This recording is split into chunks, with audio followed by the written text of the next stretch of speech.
Yeah, as to your question of or what you said about reciprocity, at what point do you think we can seriously engage the Muslim world about reciprocity, not just in terms of hypersensitivity towards insult, but actually allowing churches and synagogues to be built in Saudi Arabia and other Muslim countries, actually allowing churches, for example, to expand according to the needs of the demographics, which is not possible in a Muslim land, in general, that in Muslim countries, that Muslims should provide the same kind of respect to other faiths that they expect to be provided to them in the United States and in Western countries.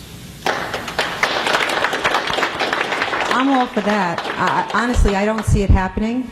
Non-Muslims in Muslim countries live under dimitude. They're subclass status. They're denied basic human rights. I think there's a lot. Listen, even moderate Muslims, they suffer at the hands of the fundamentalists, most egregiously. I mean, how many were slaughtered in the jihad in Darfur and Sudan? And again, this misrepresentation of the war in Sudan. They never discuss it in the terms of, and the motivation of what it is, and that is jihad. So if you have any ideas when the Saudis are going to build a big shul, I want to go. So you let me do it. Well, you know, it's interesting to note that at the time of Muhammad, there were three very large Jewish tribes in Medina. The Banu Nadir, Banu Kainuka, and Banu Qurayza. And so they should be accorded a right of return, I think. But in any case, the Ground Zero Mosque proponents, they tend to try to slap down this argument by saying, so you're acting as if the United States ought to behave like Saudi Arabia and deny religious freedom. No. This is the question here.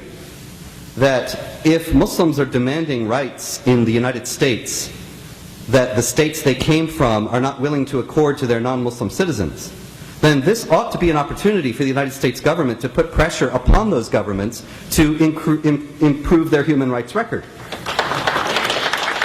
That's all.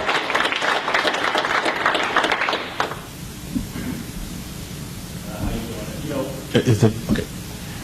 You know, I find it ironic that you're sitting up here talking about freedom of speech and you start off this question and answer period with a lecture telling people to keep it chill, but I don't know.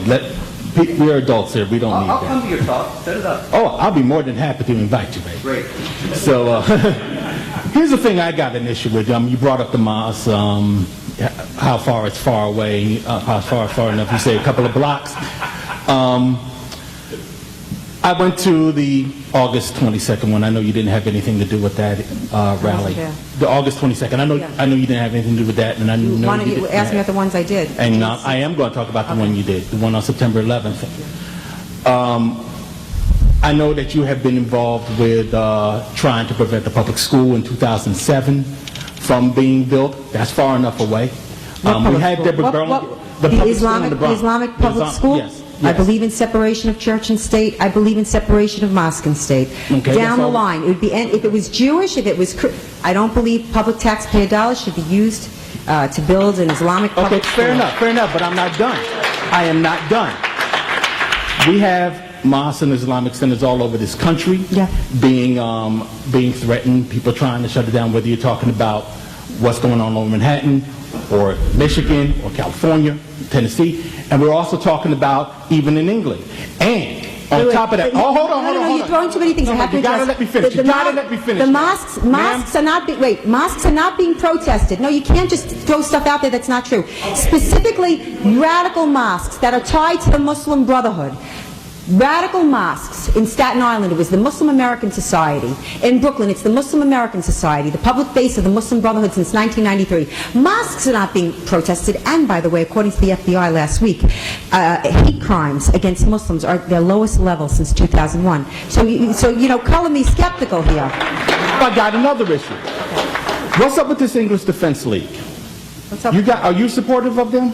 I absolutely support anyone who's standing up for basic freedoms in their country. Those boys... The only thing that separates them from being Nazis is that they changed From Jew to Muslim. Oh, that's they do ridiculous. everything else Listen, but. listen, They're even no, associated. This is a narrative. This is a narrative, and like I said, like Robert said, get your own room. The English Defense League is a bunch of lads. That's what they call themselves. By the way, the group started in June of last year, 2009, when Muslims were berating returning soldiers, calling them baby killers and murderers. And so this group started to protest that kind of behavior. They are not violent. They only they march against Islamic supremacism. They march against. Now, am I tied to them? No. Am our groups in any way, shape, or no? Do I write them checks? No. Do I believe they have a right to fight for their basic freedoms in the UK? Yes. Yes, I do. And did the leaders get kicked out of this country when he tried to go to your rally? Yes. Did the members of that organization get the hotel rooms raided when they went to your rally? Who raided their hotel rooms? Who raided their hotel room? Oh, you did not read that report? Who raided? All over the news? All over, was it at your watch? Who raided it? You tell me these boys were victims, and you're blaming the victims? They were victimized by something? Who raided their rooms? Oh, please. Okay, we need to move on to the next question. Yeah. Next question. Yeah. No, it's not that. Thank you. I like the EPL. Next question. I like them. Maybe you ought to learn more about the fascists that they protest. So let me thank you for having the guts and the bravery to say what you say. A comment and a question.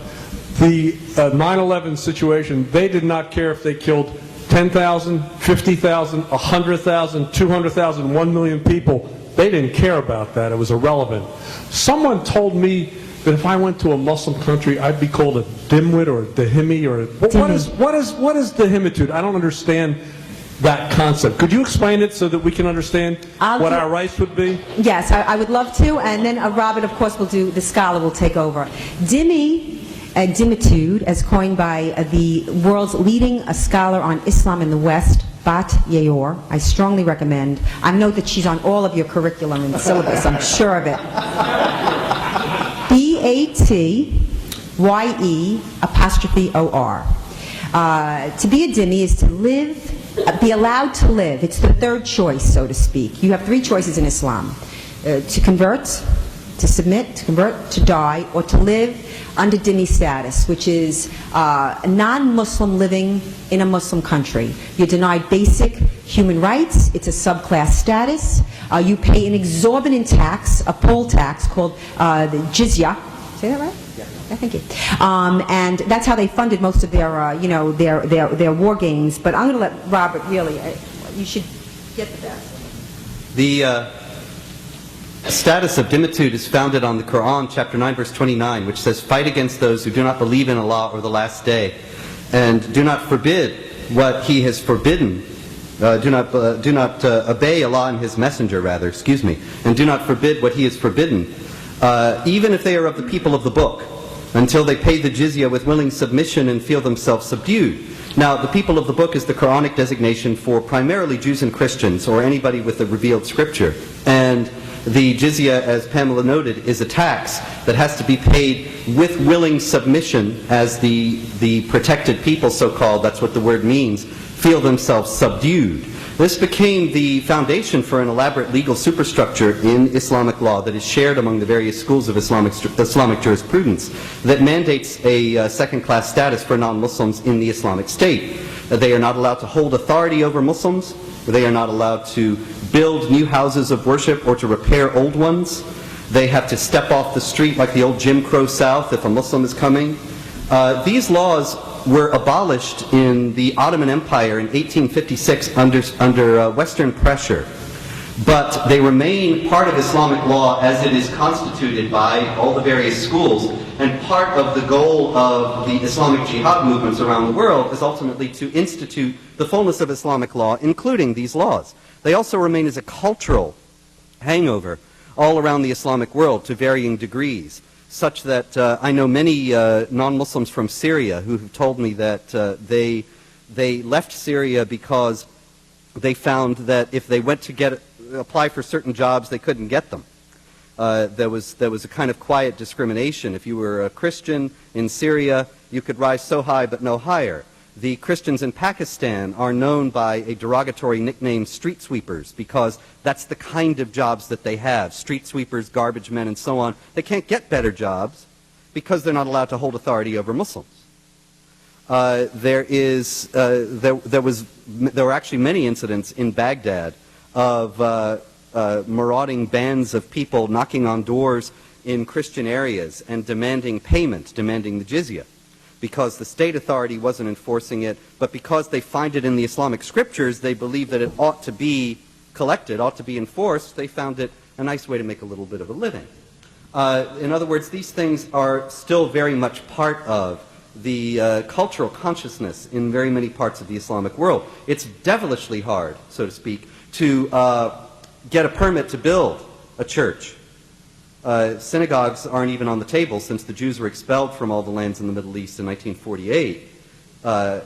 The churches, if you try to build a church, even in secular Turkey, you run into oceans of red ink and can't get it done. Yeah, oftentimes. And the systematic and ongoing harassment and discrimination against the Coptic Christians in Egypt is also a manifestation of this. And so we need to keep in mind that when the Imam Rauf is speaking about Sharia, this is part of what he means. Hi, Mr. Spencer. I was about to actually ask you to explain to the audience who may have not read your books about the Islamic doctrine on the relationship between Islam and other religions, and in addition to treatment of non-Muslims in the dhimmitud status, which you've just taken care of a lot. So I'm going to modify that to, can you give us documents? People might think that, oh, well, that's just old stuff, 14 centuries old. Can you give us a bit of an explanation of really the track record and also what's going on currently that's documented daily occurrences in sites like Gates of Vienna or on your site, and the oppression in Pakistan, the Copts in Egypt, how churches and people just practicing their own religions in Islamic countries are really treated today, you know, as a sign, because it was mentioned Islamic respect for other religions. Can we get a statement of what the Islamic respect and tolerance in action today? Can you give us an opinion? Yeah, I'll give you a couple of examples. Very recently, just today, as a matter of fact, it was in the news. I haven't been able to put it up at Jihad Watch yet, but I will. There was an arrest in Saudi Arabia of 13 people who were daring to celebrate a Roman Catholic Mass. And this is, of course, a very great crime in Saudi Arabia because Muhammad, the Prophet of Islam, said on his deathbed, expel all the Jews and Christians from Arabia. Now, the Saudis take that very seriously, but in a very legalistic way. They have thousands of Filipino guest workers who are Christians. But as long as they do not practice their faith in Saudi Arabia, then they are welcome there. Then they are not considered to be Christians as such. But if they dare to even possess a Bible or a prayer book or rosary beads or anything that is Christian, then they are subject to arrest, deportation, even long-term imprisonment. And there have been many examples of this, and the one today is another. In Indonesia, just last week, moderate Indonesia, there were riots because there were announced plans for Christians to build a church. It wasn't even a church, oddly enough, where Christian extremists had previously committed mass murder against Muslims. They didn't even want to build it on a site like that, and of course there's so many sites like that. No, this was just a church that the people in the local area wanted to build. The Muslims found out about it, and as I told you a minute ago, under the classic laws of dhimmitud, Christians are not allowed, non-Muslims are not allowed to build houses of worship in an Islamic land. And so there were riots and killings, and the people are in hiding now, and you know, they ain't going to build their church. This is the kind of thing, unfortunately, that Christians face on a more or less daily basis in places like Egypt, Pakistan, as well as Indonesia. And the Eunice's last question. Okay. I want to ask you a question about I mean, the mosque question is really, you're making a connection between Islam as a whole and this, you know, and 9/11. You say there's a connection between, you say you don't have anything against Muslims except that their religion is a threat to the West in itself. But I mean, I don't see how, and please explain this, how you can hold a whole group responsible for the actions of individuals, or what the relevance is of things that happened 1,000 years ago, and the relevance too of this one thing. I mean, I don't mean to go on and on. I got you. I got the idea, I think. But this is an important point. Look, 2 weeks ago, they just finished an arms deal of $60 billion between the U.S. government and the government of Saudi Arabia. You mentioned Pakistan. Yeah. And then you also, you know, mentioned Egypt. Look, Egypt's the #2 recipient of military aid from the U.S. Yeah. Look, those two countries, Saudi Arabia and Egypt, don't even pretend to care about human rights. That's correct. The case of the 9/11, all but one of the hijackers were Saudi. But they don't have a war against the West, the Saudi royal family. Oh, sure they did. See, this is the perils, my friends, of believing your own propaganda. Your propaganda sheet out there said that we're doing all this. I'm not with them. I'm saying the U.S. government is really... You asked a question. I got the question. I'm going to answer it. The propaganda sheet out there said that we were doing all this because of the American military machine, you know, to justify this, and we never say anything about the Saudis or Hosni Mubarak. That's ridiculous. I think that the idea that Saudi Arabia is an ally of the United States is a ridiculous and ultimately possibly very lethal joke. And I have no interest in defending the United States making arms deals with Saudi Arabia or being a recipient, or Egypt being a recipient of U.S. aid. I think that is stupid, it's suicidal, and it's evil. No. Who's the bigger threat to world peace in this case and to religious freedom? Is it the government U.S. for giving $60 billion worth of arms to Saudi Arabia, or is it that imam in New York? Well, insofar as the government of Saudi Arabia is using $60 million to finance the global jihad, then obviously the government of Saudi Arabia is a bigger threat. It's the government of the U.S. Yeah. We're talking about the mosque here tonight. You didn't ask me, is this the biggest threat facing the world today? Come on, be serious. You asked me to come here. Well, you didn't, obviously. But we were asked to come here to talk about the mosque. We didn't come here to talk about the mosque in any sense of saying, this is the biggest problem facing the world today. Come on, get off it. You can't even believe your own propaganda. You must not. Now, as far as your first question goes, this is very important and it has to be addressed. The idea of demonizing all Muslims. That's ridiculous, and nowhere have I ever done this. This is just yet another propaganda point. The idea is this, that Osama bin Laden and others like him justify 9/11 and other attacks like it on the basis of Islamic texts and teachings. And as I said before, they make their appeal to peaceful Muslims in the Islamic world and in the United States by presenting themselves as the exponents of pure and true Islam. That's what Salafi means. They're the pure ones, the true ones. And so that is a challenge that other Muslims have to counteract. And the idea that the Imam Ra'uf is somebody who's counteracting it when he's being so deceptive, when he's being so dishonest, and when he's openly fronting for Sharia, well, I think, you know, find yourself somebody better to be the front man for this. But the fact is that if you are going to talk about this realistically, obviously all Muslims are not responsible for anything. Nobody's responsible for anything anybody else does. I'm not responsible for what the EDL does. And all Muslims are not responsible. The only Muslims who are responsible for 9/11 are the ones who committed the act. But the question is, if a Muslim believes in the same things that led to 9/11, then he is a matter of concern. He could hurt you. And you need to be aware of that. And there are plenty more Muslims than you obviously are aware of who believe in exactly those same things that Osama bin Laden believed. Because those things, the case that they make for being the true and pure Muslims, is a very well-grounded case on the Quran and Sunnah. I'm not saying it's absolutely right, and I would be very happy if some Muslim were to be able to construct some version of Islam that was all about peaceful coexistence and didn't have those elements, and was able to convince vast numbers of Muslims that this was the true Islam. But it ain't happening. And so, as long as it's not, we have to just face this realistically.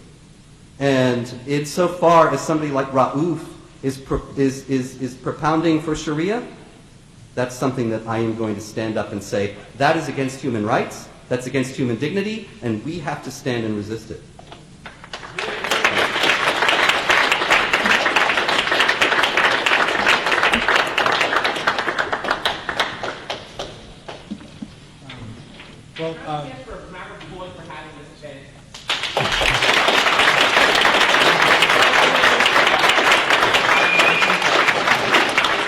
Thank you. And I just wanted to thank all of you guys because do you realize what we just did? We had a dialogue. And that is what Temple, excuse me?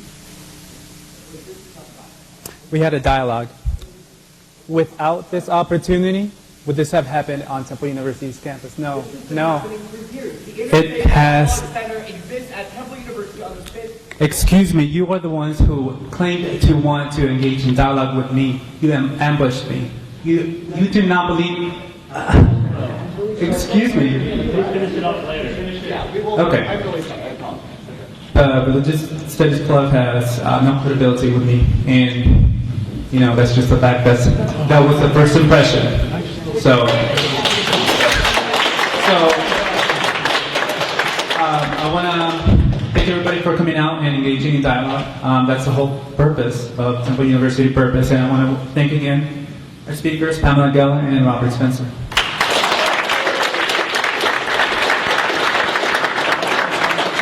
Good night.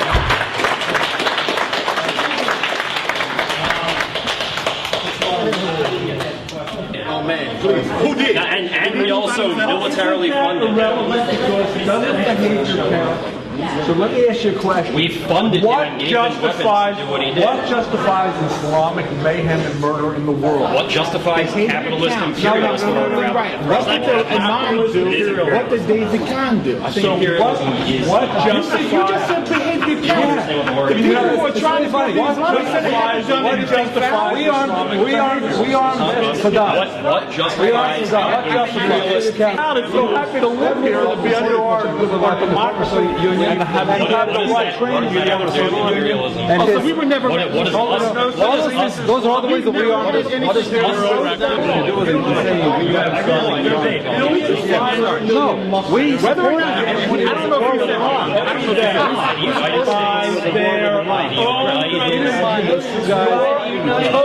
You're just an old racist. Why are you following me? You're totally wrong. And why a racist? How am I a racist? You're making a talking to you. You're a racist, obviously. Because you told me. This guy with cold blood. That is not hilarious. It's sad that you would revert to The United States is not an imperialist country. We're not the main perpetrator of violence in the world. But that's going to sound like... Are the police the main perpetrator? The United States is the only country that other countries. Imperialist Marxist. Right. It gives me that right by taking... Police the main perpetrators of violence? The police department? Or the criminals? Look at the case what I brought up. What case did you bring? Like your Palestinian people that blow up.